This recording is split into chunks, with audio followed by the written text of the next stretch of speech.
Uh-oh.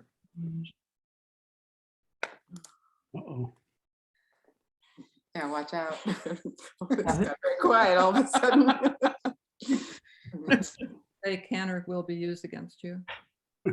Yeah.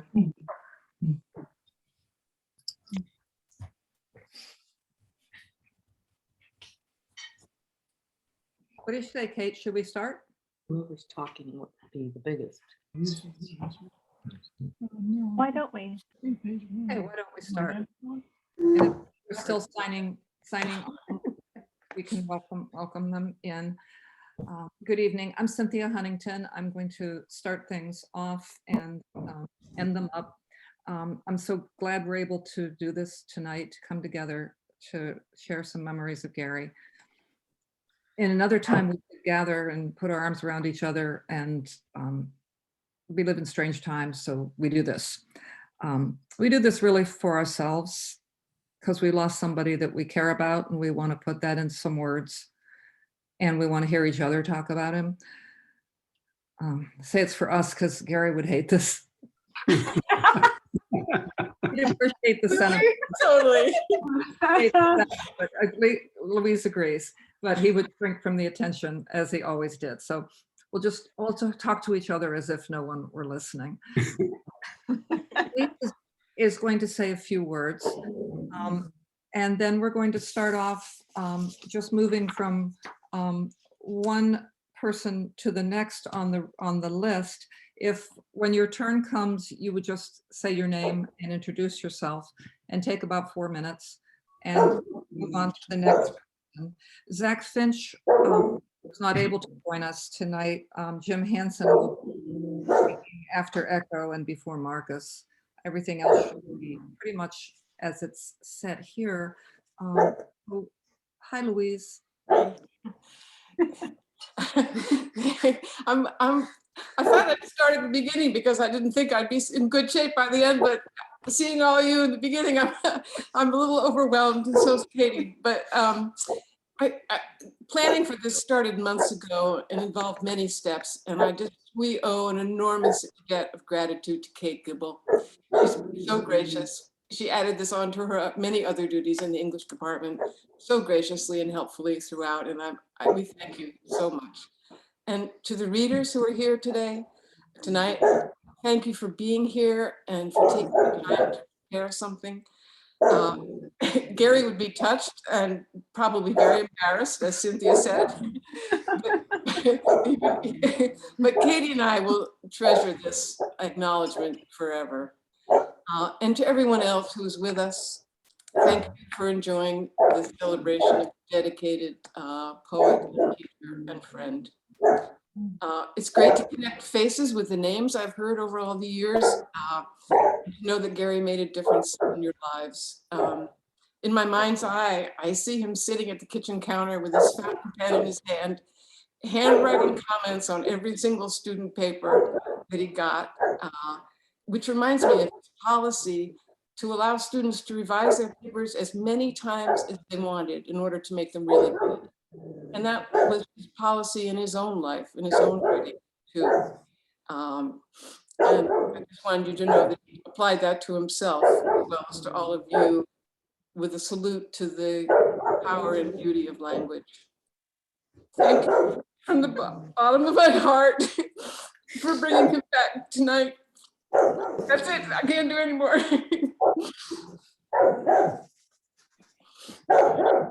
Hi, I'm Jennifer Cormack.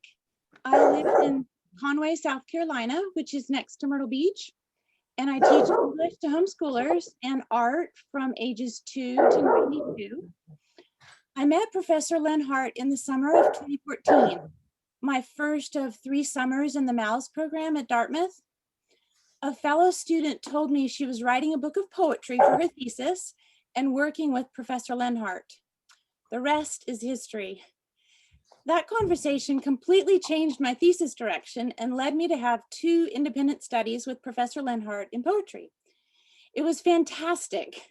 We met in the basement of the English department in his dark, sparse office with the big window and talked for hours about Wordsworth and Shelley, Seamus Heaney and E.E. Cummings, Emily Dickinson, and Billy Collins, and how their poetry spoke to our hearts and into our lives. He adored his wife, Louise, and their daughter, Katie, and he spoke of both of you quite often. We also talked a lot about his mom in Florida and how the challenges of life influenced our poetry writing and taught us to see those challenges as opportunities for intimacy with the Father. We spoke of faith and disappointment, friendship and teaching, travel, especially Paris, and of course art, mine and Louise's. He told me about the cover art for his book, Father and Son Night, and how she'd been inspired to paint plastic orange netting in their backyard, intrigued by its texture and shadow, and how she'd produced a little film about printmaking since I was having fun in the library book arts department, learning about letter pressing and bookmaking. Those independent studies never felt like work. It was pure joy to read, write, discuss, and experience poetry with Professor Lenhart. Not surprisingly, he introduced me to prose poetry. I first learned of it through Anna Minardi's writing methodologies class, where Professor Lenhart was a guest speaker and encouraged each of us to write a prose poem. I ended up writing my thesis, a book of poetry on the subject of home, after my second summer at Dartmouth, when I received approval to write between summers. That way I would arrive for my last and third summer with my thesis 95% complete. So during the 2015-2016 school year, Professor Lenhart and I communicated a lot via email. He was my first reader and always honest in his assessment, as well as truly gracious on every level. I had so much fun writing poetry that year. It was one of those magical seasons of life where so much was going on around me, but in the midst of it all, he taught me to watch and listen for poems. Rereading our email correspondences during that time reminded me how much I appreciate and value the opportunity that I had to work with him. One time he said, "Looking back at what I've written, I'm not sure that I've conveyed the imaginative strength of this group of poems. This discussion of method and technique may seem academic, but that's where art happens. Your increasingly relaxed handling of the words emphasizes the space for pleasure without distracting from the expression." Another time he replied, "I'm pleased to hear that you're having fun writing poems. I see no other sustainable reason to keep at it. As for poems being finished, it's a cliche, but there's truth to the notion that poems are never finished, only abandoned. These are your poems, and you might find yourself in 6 months or a year wishing to tinker with this or add that. If I don't publish poems or otherwise consider them finished, I tend to continue to fuss with them instead of writing new poems, and I think the latter more important." Today, I continue to teach an advanced poetry course to high school students exactly the way Professor Lenhart and I designed my independent studies. He had a very significant impact on my life. So I want to end by saying, Professor Lenhart, like all arts, poetry is perfected through the discipline and selection of color. I'm truly grateful for your guidance, the way you allowed poetry to shape my expression of color. Thank you for walking through the extra miles of revision. Your commitment to the art and craft of poetry encourages me to always listen for poems. Thank you.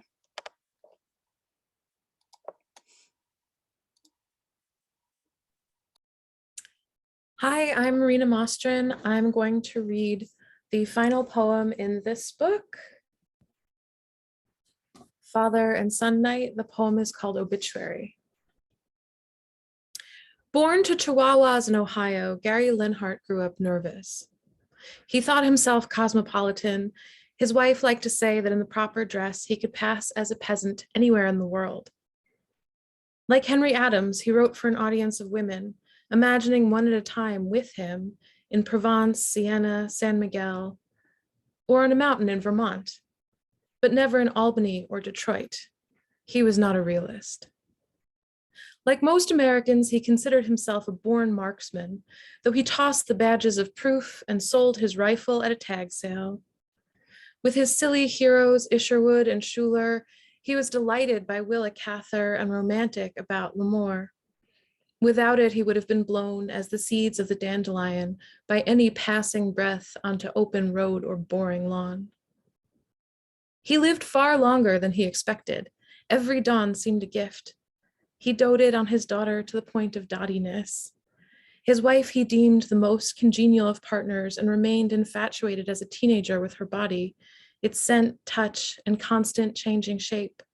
He was loyal to his friends and family as a dumb dog and was an obliging neighbor. He was indifferent to fashion, textile, or intellectual, but concurred with Maupassant's counsel, let us not get angry with any one theory, since every theory is the generalized expression of a temperament asking itself questions.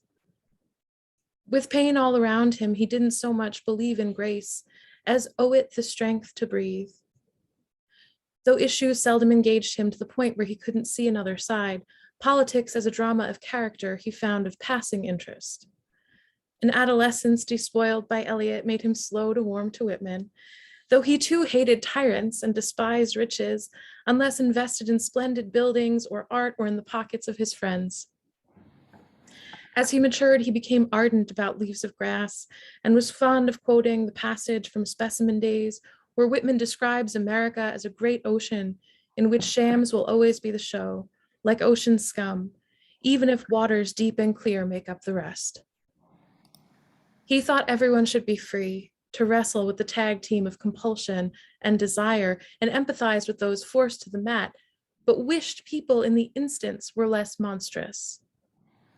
He was not a pacifist, but refused to fight in any army. He was surprised that humans were en masse so stupid, but believed that individually all seemed to know something.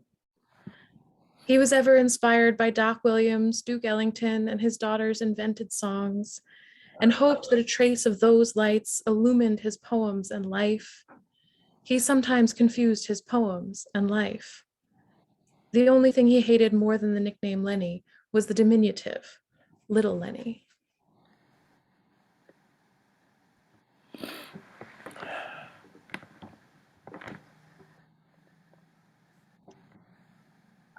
Hi, I'm Emily Richardson. I am a student of Gary's. I met Gary when I took his poetry course while enrolled in the MALS program at Dartmouth in 2012. He later served as my thesis advisor and mentor. The day after learning of Gary's death, I reread my thesis for the first time in quite a few years. In the acknowledgement section, I wrote, Gary Lenhart, thank you for all your feedback and keen proofreading, for reading my work with a critical but gentle eye. Thank you for your friendship, your flexibility, your endless kindness, and all the hours we spent talking about poetry, my writing, and everything else. It's the everything else that really stands out to me right now. It's what makes my eyes well with tears. Gary and I talked about split infinitives. We talked about the difference between listening and listening. I'm a high school English teacher, and Gary and I connected over our love of teaching. During my thesis year, I struggled with a serious health condition and was in and out of the hospital. When we would meet, Gary listened to me talk about my writing, but he also listened to me describe the incessant beeping of my hospital IV and adhesive tape allergies. When I apologized for a late draft or being scattered, he made it clear that there was no need for apologies. Instead, Gary would always ask, what can I do? I have pages and pages of feedback that Gary wrote on the drafts of my poems. It's all written in black pen in his distinctive handwriting, slanted, narrow, neat, dependable, unlike my own wide, loopy writing that varies considerably depending on the day. Over the last month, I've been going through what Gary wrote to me and for me, and it has been comforting. In one poem I submitted to him, entitled Seeing, I wrote about getting eyeglasses. His comments fill the white spaces on the page. Emily, Gary wrote, there's a wonderful transition between the broad clauses of menus, films, and glasses to the particulars of individual leaves, textured bricks, and circular spotlights. I recall a moment in Carlos Williams' letters when in middle age he got glasses and wrote that it was a pleasure to see flecks of pollen again. Gary's profound kindness, gentleness, and insight enabled him to identify what worked in every piece of writing a student presented in class. I've been reflecting, though, that perhaps it's not really his ability to identify goodness in every student's poem that I remember, but his ability to identify goodness in every student. I am often able to appear self-assured, confident, and outspoken, even when inwardly I'm held back by self-doubt, perfectionism, and self-criticism. Gary was the professor who built me up, who made me believe that he saw potential in me. And if Gary believed that there was something remarkable, that meant there was something remarkable, or rather that there is something remarkable.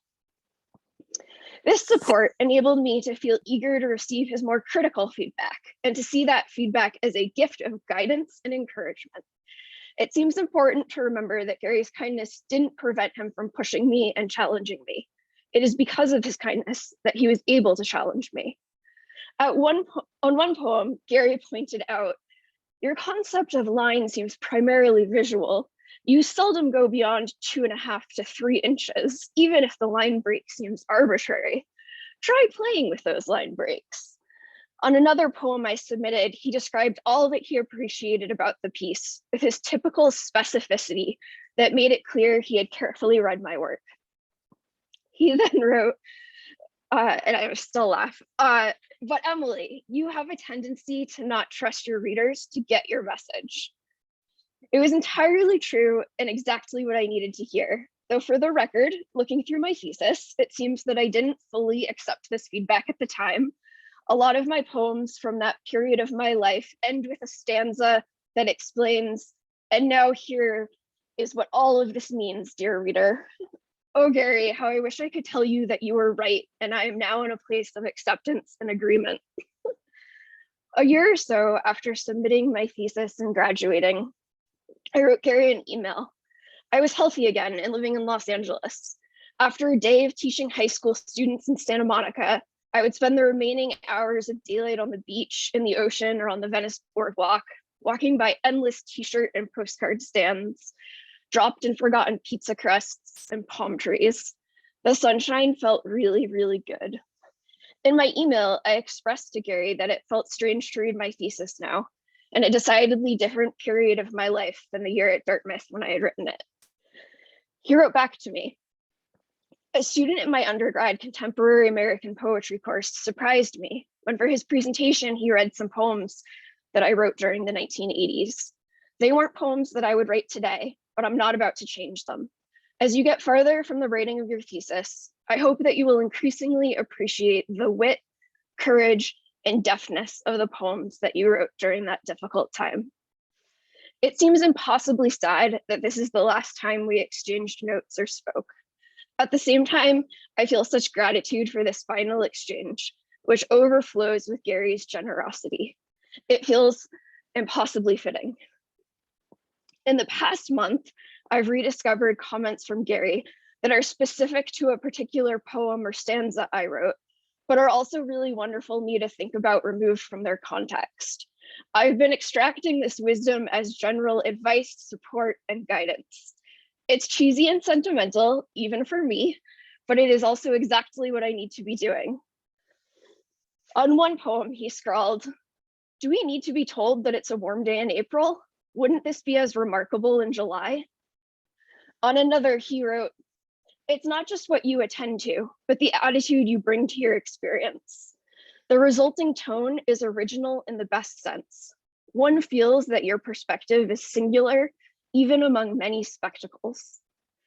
Thanks for being so singular, Gary, and thank you for making your students, for making me believe in my own singularity.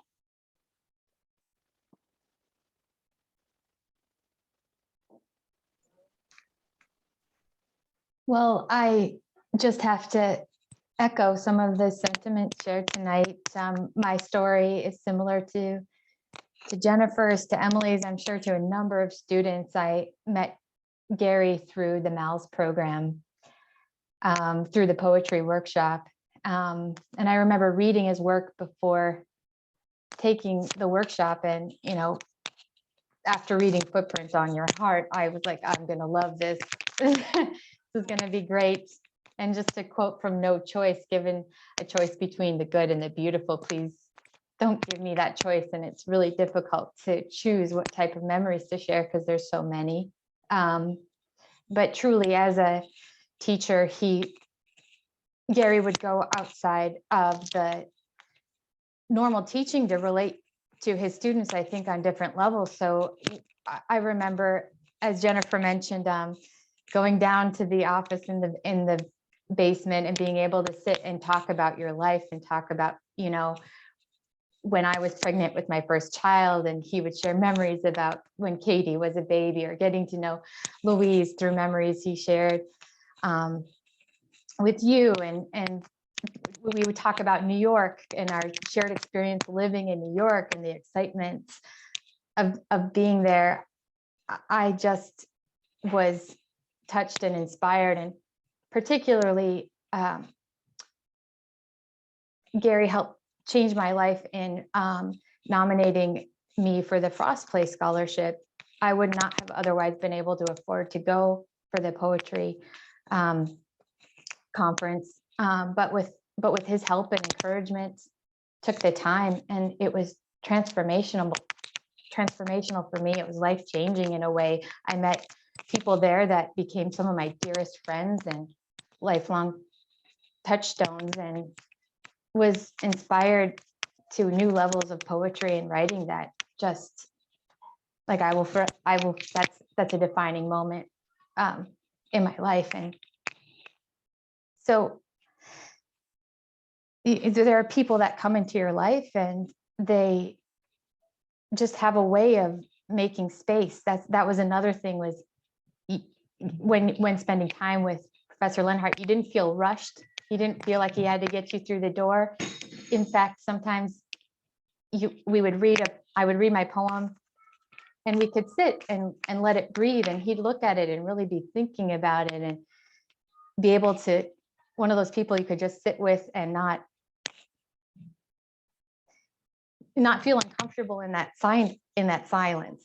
And the way that he paced his timing, and the way he talked or told a story, that really kind of almost made your heart rate slow down, and you could just relax a little bit. So I'm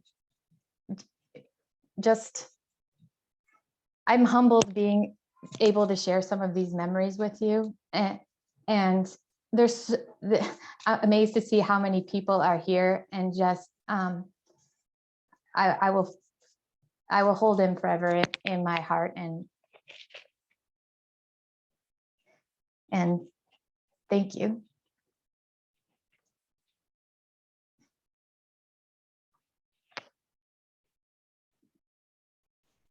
Hello, everyone.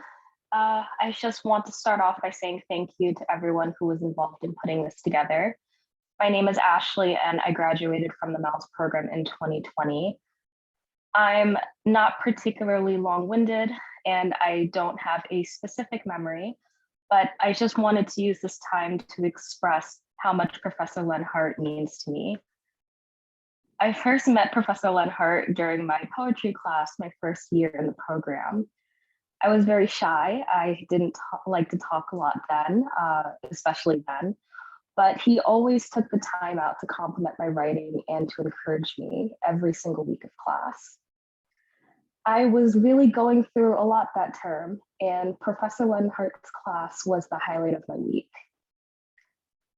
He created such a welcoming and warm space where I truly felt like I could be myself, and I felt like I could express myself fully through poetry.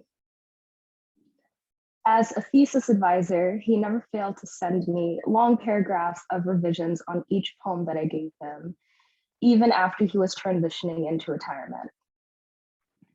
Professor Lenhart was an inspiring professor, a supportive thesis advisor, and just an incredible human being. His love of the art form will forever have an impact on me, and I know that he will be missed by so many. Thank you.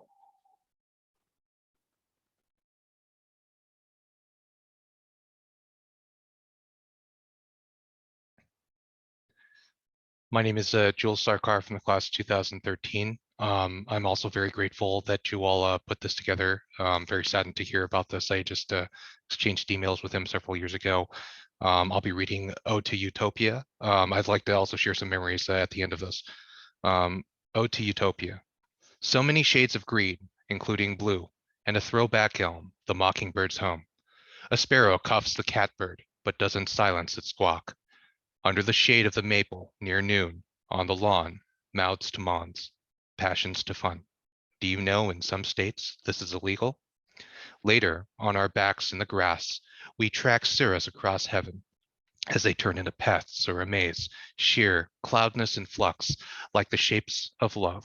I drift too while I barbecue, yams and flank, from this Yankee holding to a land where there is no private property and consequently no poverty. No famine.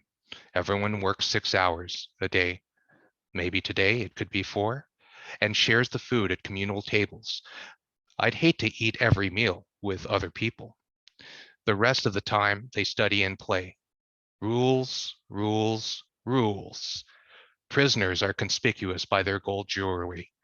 The translator appends that though there never lack scholars to attempt it, he has yet to see convincing evidence that Thomas More didn't mean what he said about communism. It's hard to hold opinions about places I've visited only through books, and what we can agree on now, that 40 acres and a mule doesn't ring any bells.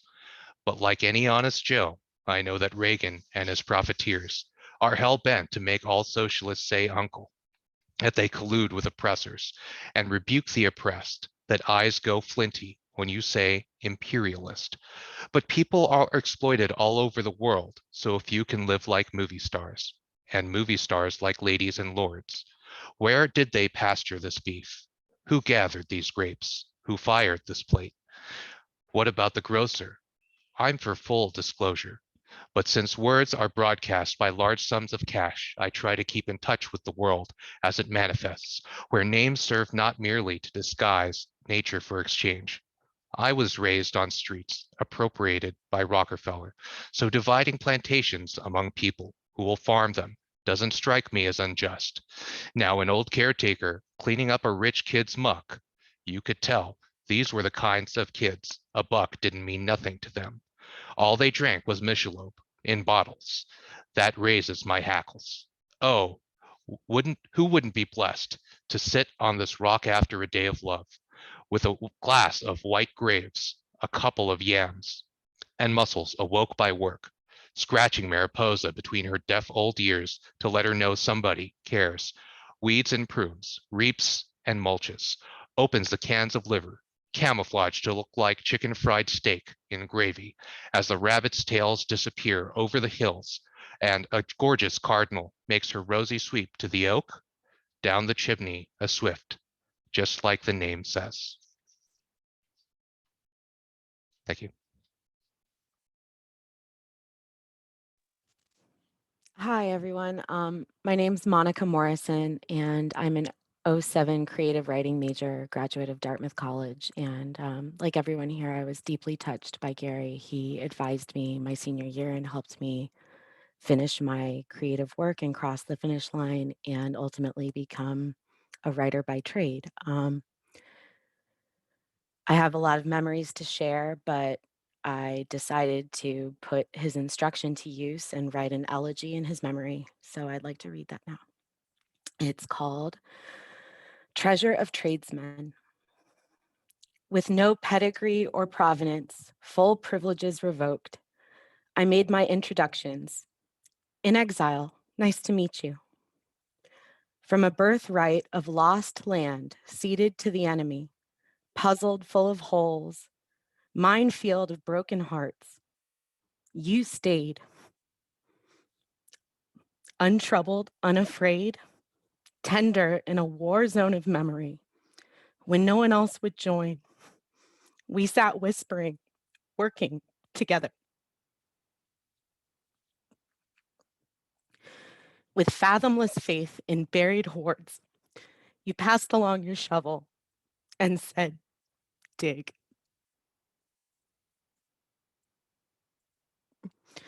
I met Gary in a really hard time in my life, and I was about to leave Dartmouth, maybe not get a degree, maybe not write ever again.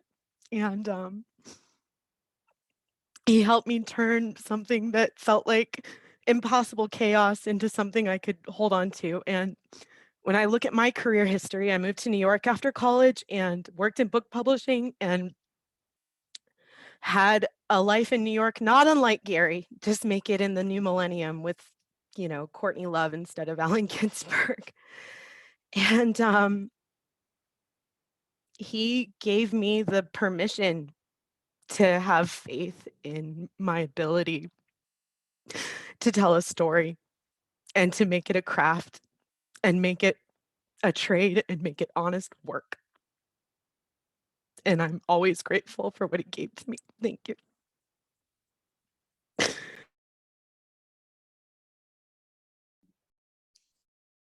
Hello. Hi, my name is Sabine. And I just first off want to say thank you for organizing this tonight. And it just means a lot. I feel like I'm getting a chance to know so much more about Gary through this as well. And that's a gift in of itself. I graduated from Dartmouth in 2020, and I first met Gary during my freshman year when I took his contemporary American poetry class. And I remember in that class, we talked about so many different kinds of poetry, a lot of poets that have been mentioned tonight. And my favorite was Tupac. So here I was, like I was new to this space of Dartmouth, first generation, and unsure of what I wanted to study in this unfamiliar place. And yet we analyzed music and notebooks filled with poems of Tupac, someone that I knew of, someone that like I looked up to and that mattered to me. And through Professor Lenhart's class, we were able to dissect his work and allow it to be seen. And I can't help but discuss the impact of Gary had on me as a student without talking about the impact that he's had on me as a poet and continues to have on me as a poet. After that class as well, Gary continued to share poets and art with me, and I'm forever grateful for the lessons that he's taught me because he showed me that there was poetry in everything. If you looked hard enough, you could find it in rap lyrics by Tupac. You could find it in political manifestos and recipes and anything else. There was poetry all around us always. And although I knew Professor Lenhart for a brief time in my undergraduate career, I continue to hold his words close to my heart. And I'm forever grateful for that lesson. Thank you. I'm going to read a statement I wrote. When I arrived at Dartmouth, I was sure I was in the wrong place, that I had made a mistake. There were so few eyes, places, people that confirmed my existence and accepted me for who I was. Then I walked into Professor Lenhart's class. As soon as I saw him, I knew there was something different about him. I could see the depth of his spirit, the kindness of his heart. I relaxed. I reached for him and he reached back. With his presence and acknowledgement of my being, he let me know I belonged. I was in the right place. He was a critical introduction to Dartmouth for me. There are a few people in life who come to represent something important in your life that you carry with you always. Gary represented acceptance and kindness to me. I didn't leave that kindness in that room. I carried it with me all 4 years for strength, for the ability to keep going. That's how powerfully we can ripple in each other's lives. We forget what was said. We forget what was worn, even what was taught, but we never forget kindness. We never forget when someone welcomes our soul into a place. Even after I graduated, I kept Professor Lenhart and his wife, Professor Hamlin. who I took a class with senior year, in a small category of people that I think about when I need to be reminded of how much goodness there is in this world. They are good for no reason. I needed that reminder often. As life continued its onslaught of me, as the world became shaky, I remembered that there is goodness in the world, and it lives in Vermont. I kept in touch via email with Professor Lenhart over the years. I even went back to their home. I took my first boyfriend, a sweetheart who wore plaid shirts, to their house 2 years after I graduated. We stayed in their downstairs room. They, in their eternal kindness, cooked us dinner. We talked about the ways of the world, and it was enough then. The fact of everybody's living presence together, that was enough. Nothing else was needed for the perfection of the moment.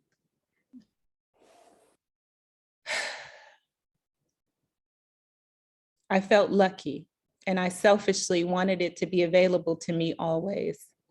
But alas, none of us are eternal. God has left eternality in this world to the mountains and the sea. The day comes for us all when we must bow out gracefully, knowing we did what we could, hoping the impact that we made was enough. In the end, all that will matter is our impact on the lives of others. That's why we're talking about his impact. That's what we're talking about tonight, his impact. Measured in those terms, Gary was tremendous. The fact of his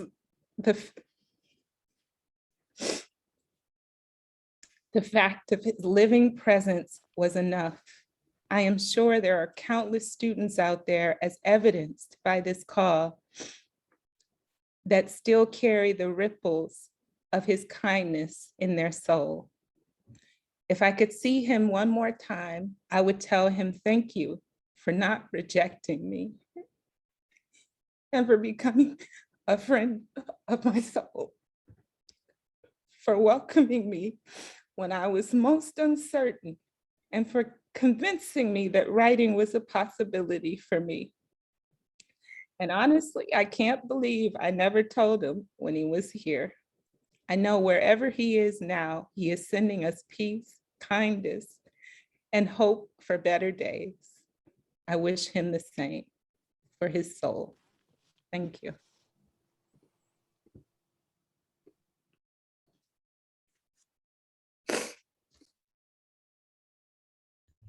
This is a poem from another poem from Father and Son Night. Family Tree. Reading Nella Larson's Quicksand, I am impressed by the cool anthropological distance with which she limns friends and relatives in Copenhagen.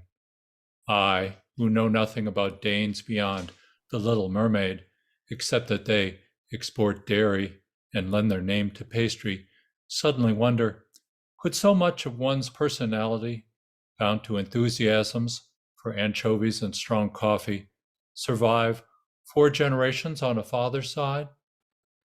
His mother's folks were some part Welsh. The Hazens lived on a shanty boat in the Muskingum. Lenhart was the big blonde drunk who carried Tiny May off to strife in a church basement until she pulled a gun and told him to scram.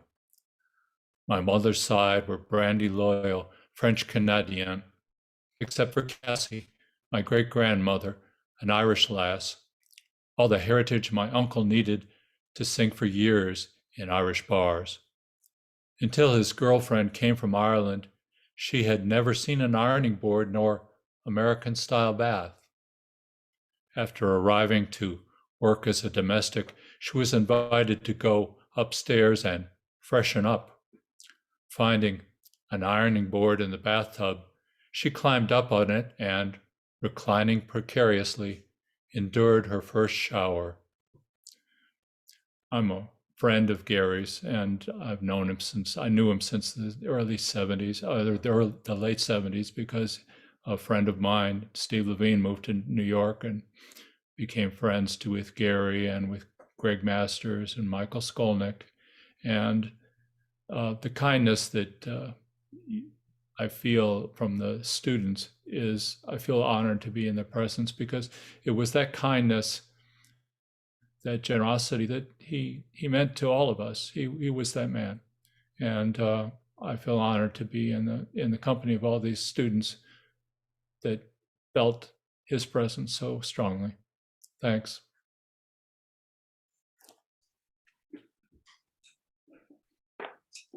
Hi there. My name is Marcus Coe. I'm a class of 2000. Professor Lenhart was my first creative writing professor. I'm also guilty of dog-earing poetry books, and so this is a poem of his that's dog-eared in one of my volumes. Fingers. The last time I saw my brother in New York, he was in town for the Westminster Dog Show and came to our apartment for dinner. He was nattily dressed in stylish black shirt and slacks and was eerily proud of his gaunt figure. All his life, my brother had been pudgy. Now, in his illness, he finally saw himself as svelte. The medication he was taking had caused his fingers to shed their nails, so the end of each digit billowed to a strange, sausage-like roundness. It took an effort not to stare at his vulnerable foreign fingers. The nailless fingers are in sharp focus in my memory, even more than that black shirt and the new slick haircut. That last visit was disastrous in almost every way. My brother was living entirely in denial and was exceptionally giddy. When we inquired about his daughters, he replied smartly that he hadn't seen them in weeks, implying that he couldn't be bothered, going on about how it was finally time to take care of numero uno. He seemed as callow and obnoxious as the most self-absorbed adolescent. I remember something my father-in-law, who was both minister and therapist, had once said about visiting the dying. He said it wasn't necessary to find subjects for conversation. The dying only want to talk about themselves. My brother sounded like a guest on Geraldo Rivera. Though he must have been heavily medicated, my brother hadn't given up drinking. We had martinis before dinner. My daughter had been born the previous March and was just old enough to crawl about the table as we ate. She was eating a banana and dropped it on the floor near my brother's pointed Italian loafers. He quickly picked up the piece of banana and, with a gesture familiar to me from watching him feed bits of liver to his dogs as they pranced about the show ring, fed it to my daughter. I watched in horror as his nailless fingers, the most visible index of his fatal sickness, slipped with quick probing expertise in the corners of my infant daughter's mouth, mushing the morsel of banana against her palate. I stared, transfixed, as she greedily gummed the soft fruit. I assured myself that there was no danger in such tender communication, but felt alarmed and ashamed. I was suddenly, sadly frightened by the mortality that would inevitably clear the earth of both my brother and my daughter. My brother too soon, my daughter with good fortune, long after my own dying. Perhaps that moment is so seared in memory because never in my life did I love my brother so wholly and hopelessly as in that instant when my only desire was that this vain and shallow fop not contaminate my daughter. In his stylish black shirt and tight slacks, so painfully fragile, he elicited the same protective urges as did my crawling, noshing daughter. I thought of the many bruisings I took in his stead when he was an acid-tongued, cowardly boy, and I, his inevitable older defender, of his infant daughters to become fatherless at about the same age as we did, of the suffering and despair my brother endured and suppressed daily, and of the insatiable maw that would devour even my darling burgeoning infant. Though the gesture of the nailless fingers slipping the mushy banana into her mouth took only an instant, it occupied the rest of the evening, a frozen and persisting moment, pushing aside the routine time in which all other gestures and conversations slipped away. Soon it was time for my brother to go. As soon as we kissed him goodbye and sent him off, I picked up my daughter and squeezed her against my thumping heart for what must have seemed an eternity to her, but to me, flashed past like 40 years.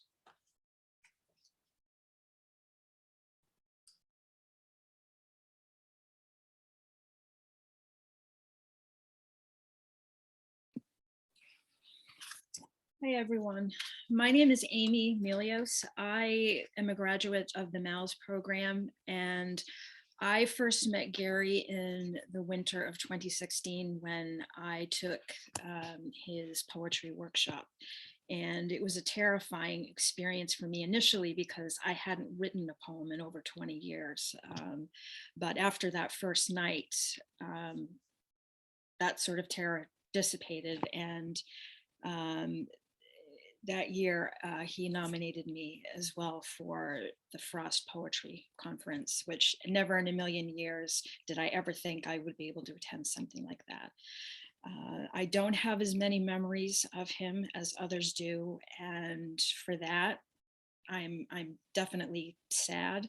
I wish I had more. He probably thought he didn't have very much of an impact on me because I didn't have as much interaction with him, and yet that's so very far from the truth. He's with me every day. He, more than anyone, got me to understand that I am a poet, and in his very quiet, gracious way was so encouraging of me. And he later served as my thesis advisor as well. I would like to read a poem from his Father and Son Night collection, and please forgive me if I don't get the Italian quite right. But it's a poem of his that I really love, in part because of the sheer sound of it. It has amazingly beautiful sound, but also because of the images and the imagery of young love and mature love. And by the end of the poem, it has you thinking about what happens in between those two. Orvieto. In Orvieto, we bought a salami, wedge of cheese, bread, red wine, and found a corner of town where we could be alone in a park overlooking the Umbrian plain. It was tan and tan green. It was January and dry. We were excited to be in Italy, almost to anxiety. And to be in love was gravy. In the cathedral, we were delighted when a leggy young bride in miniskirt and heels clacked saucily across the ancient rose marble floor from the chapel of Signorelli's Savonarolan Last Judgment to her festive modish party outside the cathedral door. In the sun above the plain, tan and tan green, I told you about my uncle and aunt's tiny red and white house on Miracle Lane, in which almost daily they waxed the floors until it was impossible to walk through their kitchen in socks. Thank you.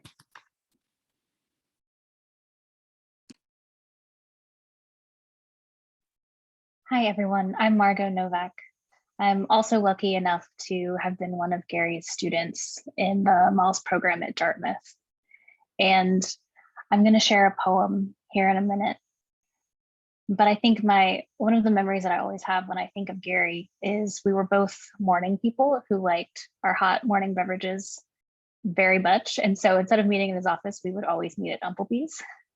And we would never really start about anything until we both had our very hot, warm mugs. And so we would always sit at the same table. And I remember just that table and sitting there, and that's where we would discuss the poems that I was working on, and then different collections he was reading and different things I was reading. And it was just a wonderful place to have these conversations and talk about poetry and literature and the world. And I think one of the things that really stands out to me about Gary as professor is he knew what to say to each writer and each student, to meet them where they were, to meet them in life with what they were going to be able to have empathy to talk with what was going on in their lives. I feel like we've all had just those moments with Gary where he was just so incredibly, incredibly kind.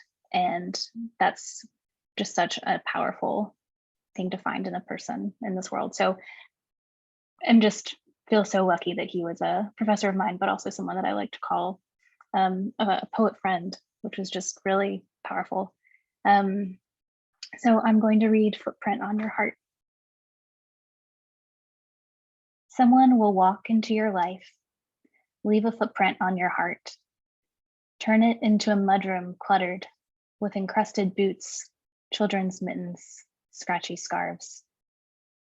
Where you linger to unwrap or ready yourself for rough exits into howling gales or onto frozen car seats, expulsions into the great outdoors where touch is muffled, noses glisten, and breaths stab. So that when you meet someone who is leaving your life, you will be able to wave stiff, icy mitts and look forward to an evening in spring when you can fold winter away until your next encounter, with a chill so numbing you strew the heart's antechamber with layers of rural garble.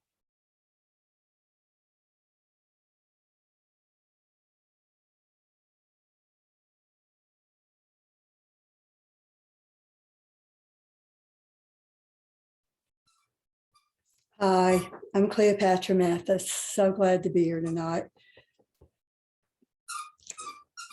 Although I knew that going last was going to be a bad idea for me, to be able to talk about Gary. It's so hard. I miss him. I miss his friendship. I miss his wit. I miss his intelligence. I miss how he never put himself forward. I love the way he inspired so many people in such a quiet and true way. I don't think we'll have another person like Gary in our midst. Having said that, I'm going to read a poem from The World in a minute. And I went back and forth over what to read, and now I'm just going to read a poem. Poor Kate Gimel. Kate, thank you so much for everything. It's had to put up with me changing several times, but now I'm going to read a poem, the first part of 3 pound notes, because it will be a little bit lighter than I feel right now. First part is called Condensation, and I'm only going to read that. When I get depressed and can't write, I do laundry. That summer, I was doing laundry every day. It was August, and I was awash in memories, regrets, and pangs. I had recently met a second ping, which must be Chinese for walks on ponds, and I was losing tennis matches, doing laundry, and writing crap. When I visited Ron, he said he was working on about 80 poems. But when he glimpsed the forlorn look of the wanderer in my eyes, he assured me that only about 20 were any good at all. No, maybe more, he said. He couldn't stop himself from revising. My wife and daughter beamed at me and their crisply whitened duds, anticipating news of my production. But no soap. I was in the soup of August Vermont fog. At the tip of my nose, a pendulous drop. Isn't poetry more than condensation? It's very much like Gary to make fun of the South and to love the writers he loved, like Ron Padgett's mentioned in that poem, and to be so appreciative, and at the same time, isn't it all just condensation? Thank you.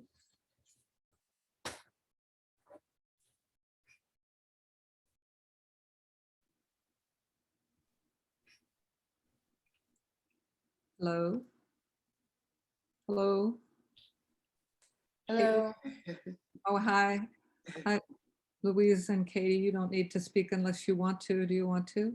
I don't No. think I can. I've Yeah. been tremendously moved, and thank you all so much for speaking and for being with us. This was a real something. Yeah.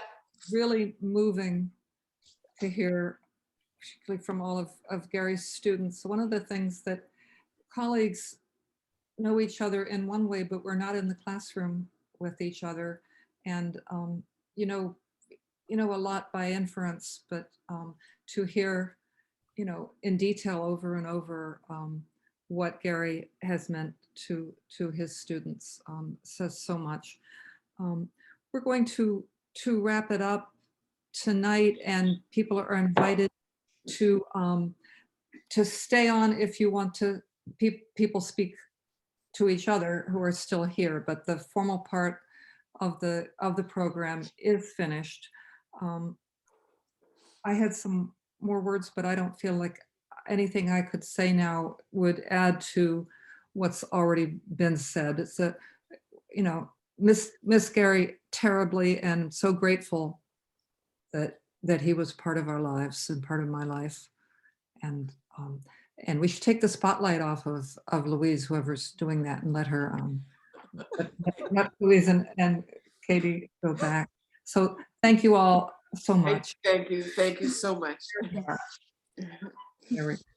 So, does anyone have something they'd like to say quickly before we get off? Does anyone have? You're welcome to stay and speak, but if you have something. Sorry, I just wanted to thank the speakers, especially the students. That was just beautiful. Yeah. So heartfelt and meaningful. So thank you to all the speakers, but especially the students. We agree.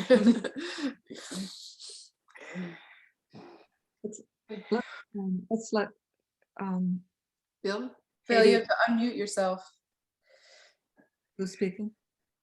These things. There you go. You got it. Can you hear me now? Yeah. Okay. Gary and I share the fact that I'm a minor league poet, to say the least, and he obviously was a renowned poet. We also both college English professors. I did that from 71 until a few years ago. However, I have to represent the tennis community. I met Gary in 2002 on a tennis court. If you think his poetry was intense, you should have seen his tennis. The person who mentioned, I think it was Laura, how it was comfortable to be in his silence. No. Silence meant on the tennis court that he was pursuing a ball and about to rip it past you. That was not a good neighborly silence. I met Gary in 2002 at a tennis tournament, had a significant lead on him in one round of the tournament. Out of nowhere, he just bolted back and beat me. A live spirit, a humble guy, and a vicious competitor. Are they compatible? Yes, they are. And in Gary, they really were. When I got this note the other day from Louise and the application to register from Professor Gibble, out of nowhere, and having read that, this line came to me. I claim nothing for it, but I want to share it with you because I did not write this. This just came. And as you know, that's how it works. You discover these things that are out there. Okay, that's how a poem comes, I believe. And this is a one-liner that, for what it's worth, about Gary. Racket or pen in hand, Gary prescribes an arc, always driving home a point with a smile. That summarized what I knew of him, the tennis player who would console me after the match, and the poet. And I think we agreed. He and I talked about this. If you know the definition, I think the best definition of what a poet's role is, in A Midsummer Night's Dream, King Oberon is asking Puck, what really is the role of the poet? And what does Puck say? The poet gives to airy nothing a local habitation and a name. That is to say, it's out there. We just connect with it as conduits, as midwives, call it what you will. But Gary had that sense of humility. He wasn't writing those things. They were just sort of coming to him. And I always thought that was amazing. And just a quick segue, I had a tennis match today. I always take Gary on the court since he's passed. I was playing with somebody else who knows Gary, and the two of us were talking about him. And I said, you know, his two-hand backhand is the best one I've ever seen. Is. Not was, is. And his poetry is this, or a line is that, or his poems are this. For me, and always, Gary is in the present tense. In the present tense. Thank you. Thanks, Bill. Thank you. That was lovely. I'd like to thank you. Mark Pavlak, I'm one of the editors of Hanging Loose. We proudly published 3 of Gary's books. And, you know, it's just, I can't tell you, you know, we obviously we we are all poets ourselves, and we felt that, that Gary's poems were, extraordinary. But to have this opportunity to hear the testimony of friends and former students, and to hear the impact of the poems that we believed in and published, their impact and lasting impact on so many people is really heartening, and it's a rare thing to sort of kind of have the opportunity to close that loop. And we believed in those poems, and yeah, you've affirmed, all of you, that those poems were outstanding, moving, lasting works of art. Thanks. Thanks, Mark. I'm going to say something. I'm Dick Lurie, also editor of Hanging Loose, and just seconding what Mark said. And as Mark noted in the chat, we're going to be Gary's poems are going to be in an upcoming issue, probably in the spring. And it's just something about Gary. There are a few poets like this, where I mean, we know a few of them, but there are not many, where you look at it and it's so direct. It's speaking to you in such a direct way, and sometimes you read it and you say, "Huh, that's looks. I could do that," but of course you can't do it. But that was Gary, and we're just so glad we've had his work, and we're so proud to have his books. Thanks. Thank you so much.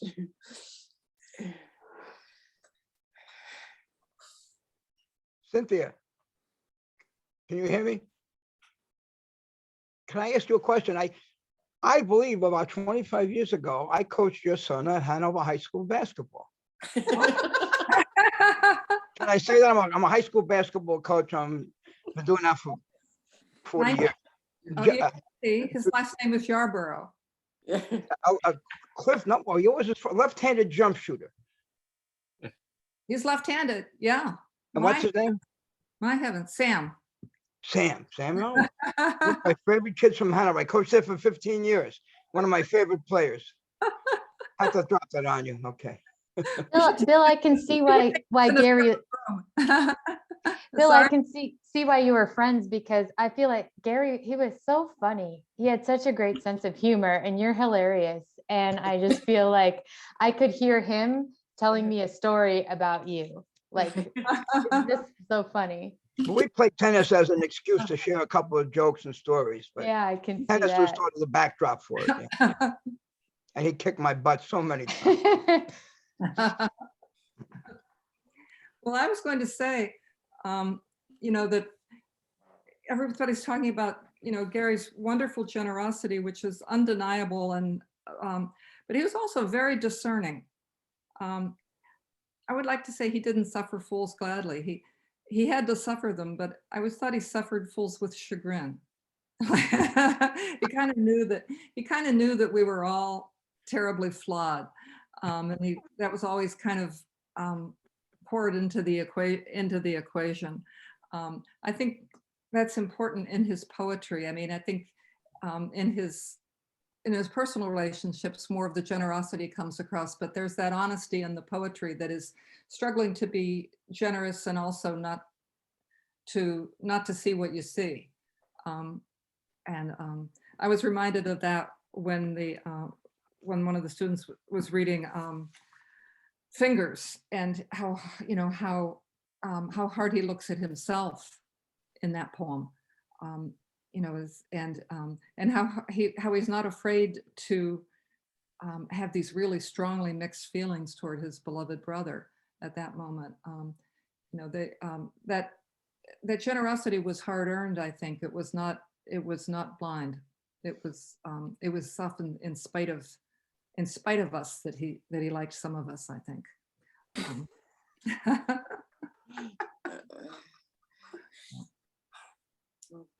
Anyone Would, else? would want it be to- all right if I finish sharing some memories I started off earlier Yes. about Gary? So as I had mentioned, I had first introduced to him because my host was taking his class, either Writing 5 or Writing 7, and I was a guest there during Dimensions. And I enjoyed his teaching style so much that I decided to enroll in his class for Writing 7. And it was very surprised he actually recognized me. He's like, "We've met before," and it was a fantastic experience from everything to from the very careful selection of readings that he had us do to as many other people have shared, the very insightful and careful remarks that he shared. It made me feel comfortable sharing some of for example, some of the darkest moments that I had in the military, and he would share very kind of deep and insightful remarks in response to that.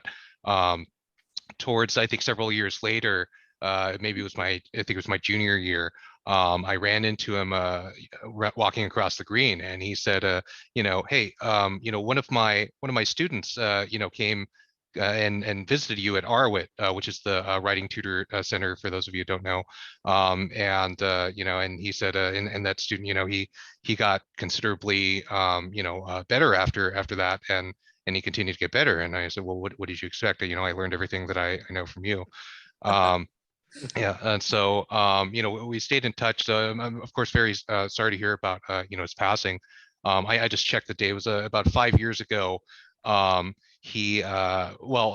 was dating a girl who she was going to head over to the East Coast and start at a rabbinical school where she would no longer be able to date Gentiles. And it reminded me of this this poem that Gary had selected for our Writing 7 class. About a man in a struggle with kind of concealing his Jewishness when it wasn't popular, and embracing it when it benefited him. And he wrote back to me a day later, and very specifically, or he was able to find it for me very quickly, and had some very kind words for me. He's always been a profound influence on my life. And so, I'm very sorry to hear that, he's physically gone, but it sounds like, he'll always be with us. That's a lovely ending. Well, Very good. Very good. No, well, maybe nobody else wants to say anything. Should we say goodnight? Yeah. Can. yes, it's the right time. Good night, everybody, and thank you from the bottom of our hearts. Yeah, really. Good night. We Good said night. it, but it's been overwhelming. Yeah. So, Very nice. thank you Wonderful. all. Very nice. Night, everybody.